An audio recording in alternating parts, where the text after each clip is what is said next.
Hello there. I'm Windermere Real Estate's Chief Economist, Matthew Gardner, and welcome to this month's episode of Mondays with Matthew. I spent a lot of time reading reports that relate to the housing market. There's one in particular I'm always impatiently waiting for, and it's published by my colleagues at the Joint Center for Housing Studies at Harvard University.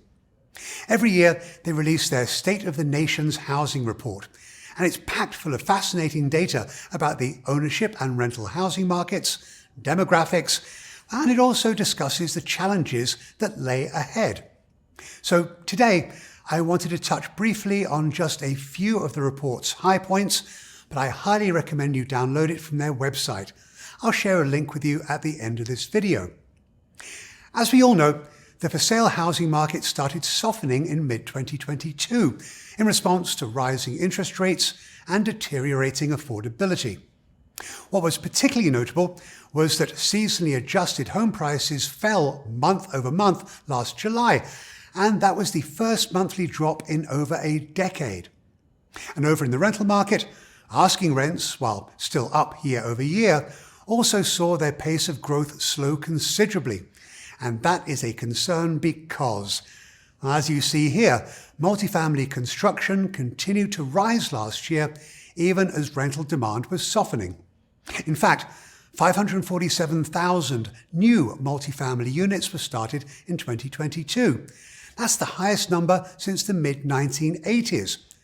And the 960,000 units under construction in March of 2023 was the highest number seen in half a century. On the ownership side, it wasn't surprising to see single-family construction falling significantly as buyers reacted to sharply higher borrowing costs. The report also suggested that the decline in new construction was particularly acute for lower-priced homes. Builders just can't produce entry-level product with current material, labor, and land costs, limited lot availability, and regulatory barriers such as minimum lot sizes that restrict production of entry-level housing product. Now, turning to demographics. Population growth, naturally the primary long-term driver of household growth, remains historically low. Overall, the US population grew by 1.26 million people last year, or just 0.38%. Now, while this does represent a slight uptick from previous years, that's really not saying much, as US population growth hit 100-year lows in 2019, 2020, and 2021. Increases in a country's population come in two ways. The first is natural growth, which equals the number of persons born minus the number that have died. And the second is via immigration. Now, gains from immigration can be fickle because they're subject to unpredictable government policy changes as well as economic cycles here and the US as well as in other countries. But natural growth, well, that's more predictable because it's driven by slow-moving factors like births and mortality rates. Until last year, natural growth had been the primary source of population growth in the US, but as you saw in that last chart, things have shifted. Now, this map, well, it shows counties with the highest level of natural growth, and it's dominated by large metro markets in California, Texas, southern Florida, and parts of the Northwest. But what I found very interesting was that the numbers were remarkably low. Only 6 counties, 3 in California, 2 in Texas, and 1 in New York, saw natural growth above the 10,000 level, and 75% of counties across the country saw negative natural growth. So with natural growth slowing, states will understand the importance of attracting new residents from other markets, as domestic migration will become a more important driver of household growth and housing demand. Here you see that Maricopa County, Arizona, saw the largest gains from domestic migration, but statewide, Florida dominated last year, with 319,000 people moving there, and Texas came in second with a net gain of over 230,000 people.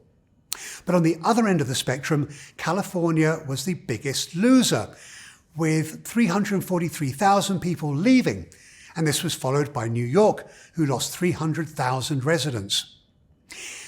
Ultimately, it was international migration that accounted for a full 80% of total growth last year. And it was the largest source of total population growth for 26 states and 29% of all counties across the country. The biggest winners were LA County, California, Miami-Dade County in Florida, and Harris County in Texas.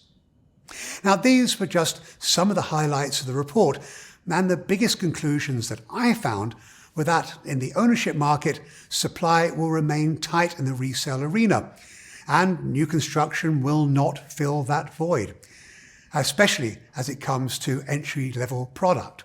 Affordability, well, it's not going to improve, and this will continue to be a big issue across the country.